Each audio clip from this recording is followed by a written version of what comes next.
Good afternoon guys. Hello, apa kabar semuanya? Sahabat belajar kimia cerdas untuk bangsa.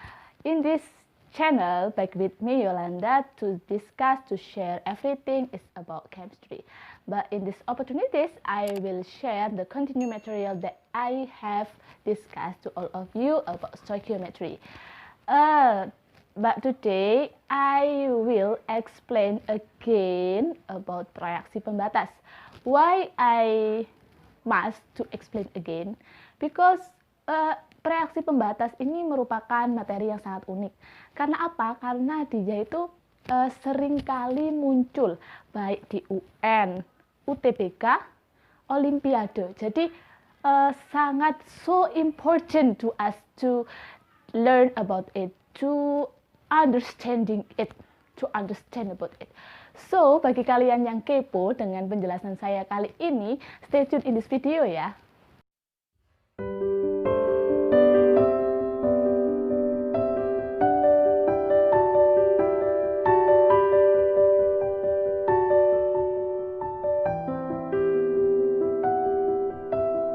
Oke, langsung saja kita berlatih latihan soal yang kedua setelah yang minggu kemarin. Oke, kali ini aku punya soal di belakang saya ini, kita baca dulu ya.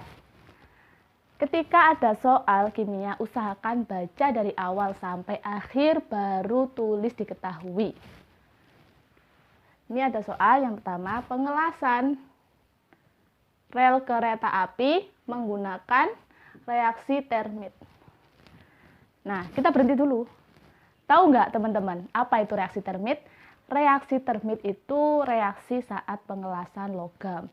Kalian pasti pernah tahu kan, ketika proses pengelasan biasanya itu orang yang ngelas itu pakai face shield buat melindungi matanya dari saat pengelasan itu. Karena saat pengelasan itu sebenarnya itu tuh terjadi pembakaran logam. Nah, logam apa yang dibakar? Kita baca lagi. Antara Al, tahu kan Al itu apa? Al itu adalah aluminium. Dan Fe2O3, tahu bacanya? Bacanya adalah besi 3 oksida yang melepaskan panas sedemikian sehingga Fe atau besi yang terbentuk berada dalam fasa cair. Jika reaksi tersebut menghasilkan 100 gram Fe atau besi, tentukan massa Al, aluminium, dan besi 3 oksida yang telah bereaksi. Nah, sudah tahu yang diketahui. Kita tulis dulu ya. Diketahui. Pastinya di sini ada reaksi karena dari awal kita berbicara tentang reaksi. Kita tulis dulu reaksinya tadi Al, fasanya solid. Karena kan logam, kan yang dilas itu kan pasti solid ya, nggak mungkin cairkan gas. Plus Fe2O3 yang tentunya juga solid. Menjadi, nah kalau berbicara produknya pasti kalian bingung. Tapi di sini ada kata kuncinya. Kata kuncinya apa? Sedemikian sehingga Fe yang terbentuk. Berarti reaksi itu harus membentuk Fe atau logam besi. Kita tulis Fe dalam bentuk cair, fase cair, berarti L atau liquid. Plusnya berarti di sini tinggal apa? Al dan O. Nah, berarti reaksi ini adalah reaksi pendesakan logam, sehingga di sini Fe plus Al 2O3 solid.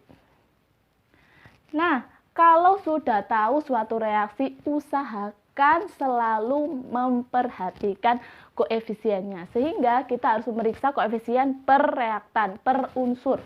Di sini Al-nya 1, di sini Al-nya 2, sehingga di kiri harus dikalikan 2.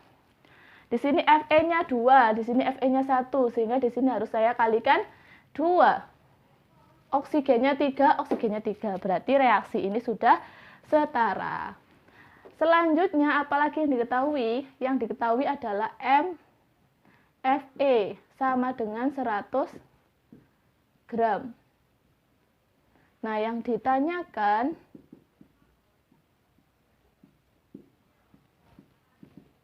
the mass of aluminum and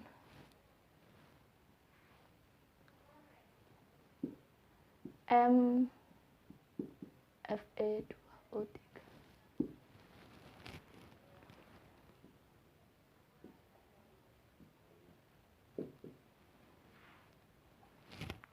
Nah, kira-kira bagaimana caranya? Nah, soal ini sebenarnya itu adalah soal kebalikan dari yang kemarin. Kalau yang kemarin itu ketika yang diketahui adalah reaktan dan yang ditanya adalah produk, berarti kan kita pakai konsep MRS. Kalau ini kebalikannya, yang diketahui adalah massa produk. Kenapa bisa tahu massa produk? Karena di sini MFE dan FE itu adalah si produk. Berarti kita harus menghitung mol dari Fe untuk mengetahui massa dari Al maupun massa dari Fe2O3. Teman-teman ingat nggak rumusnya mol itu apa? Usahakan kalau nulis rumus dan nulis besaran itu N ya, bukan mol. Mol itu satuan, bukan besaran. M per Mr. Nah ini juga biasanya ada yang nulis G. Massa ditulis G. Bukan, massa di fisika pun massa itu lambangnya M. Di kimia pun juga M. Masa fisika M, kimia beda? Kan nggak mungkin. Karena ilmu sains itu eksak, jadi pasti. M 100 gram per, ini bukan Mr tapi Ar. Kenapa? Karena satu unsur, Ar-nya Fe 56. Satuannya apa? Gram per mol. Apa teman-teman? Kira-kira 0,02. Kita bulatkan saja.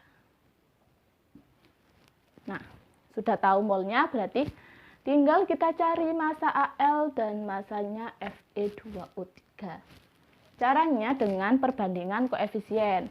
Kalau di sini dia N-nya Fe itu 0,02, Fe koefisiennya 2, sehingga di sini punyanya Al juga sama.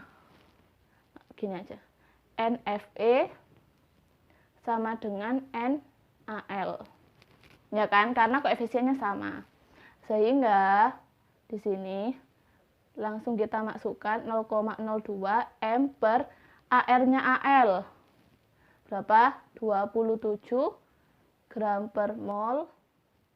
Sini mol, sehingga M-nya ada berapa? M-nya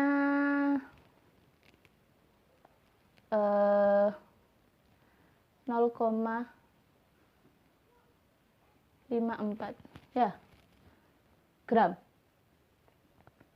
Ini MaL.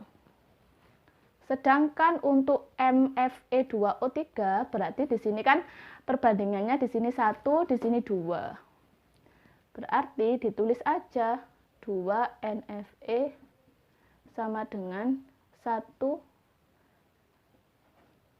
NFE2O3.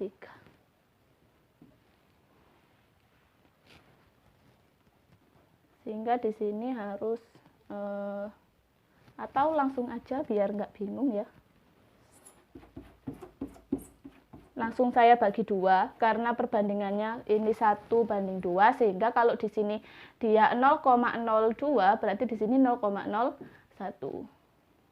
Berarti NFE2O3 sama dengan M per Mr. Kalau ini Mr karena molekul ya. Jadi di sini ada 0,01 mol sama dengan M-nya yang dicari. Mr-nya berarti 2 kali 56.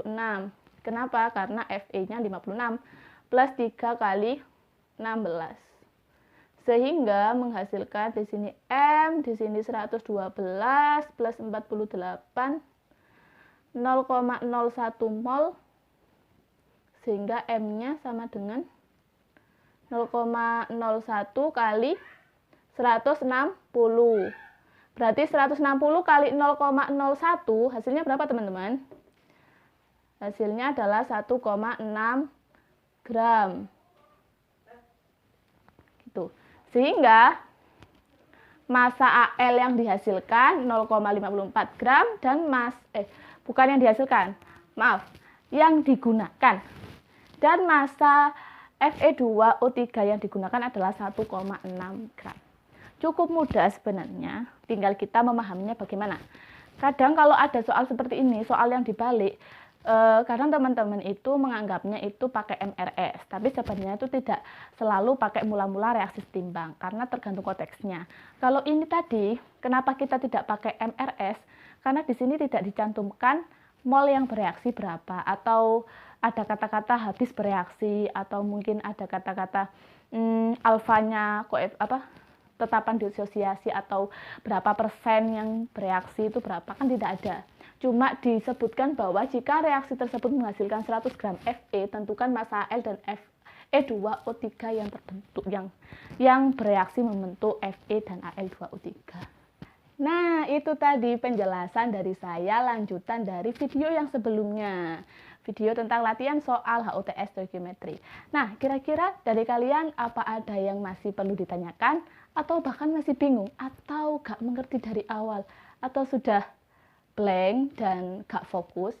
Boleh banget kalian minta diskusi sama saya. Atau ya soal lain juga boleh didiskusikan. Gimana cara diskusi dengan saya? Tulis pertanyaan kalian di kolom komentar atau bisa juga DM IG pribadi saya @YolandaCynthiaDewi atau IG-nya pembelajar kimia juga boleh @pembelajarkimia. Insya Allah semua pertanyaan kalian akan saya balas. Mari kita belajar bersama untuk cerdas untuk bangsa. Nah, kalau kalian masih ingin belajar dengan saya tentang materi yang lain, boleh banget dong. Tapi caranya bagaimana? Selain dengan diskusi tadi, kalau diskusi kan saya menjawab pertanyaan, bukan saya memberikan materi ya. Nah, dengan cara bagaimana? Dengan cara like, komen, dan subscribe.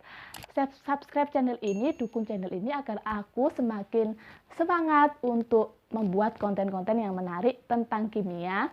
Bukan tentang latihan soal saja, nanti pasti akan aku buatkan tentang diskusi, jurnal, atau penelitian, atau seputar kimia tentang kehidupan. Boleh banget. Gampang kan caranya? Terima kasih yang sudah menonton video saya. Semoga ini bermanfaat untuk kalian. Saya akhiri. Terima kasih teman-teman. Bye.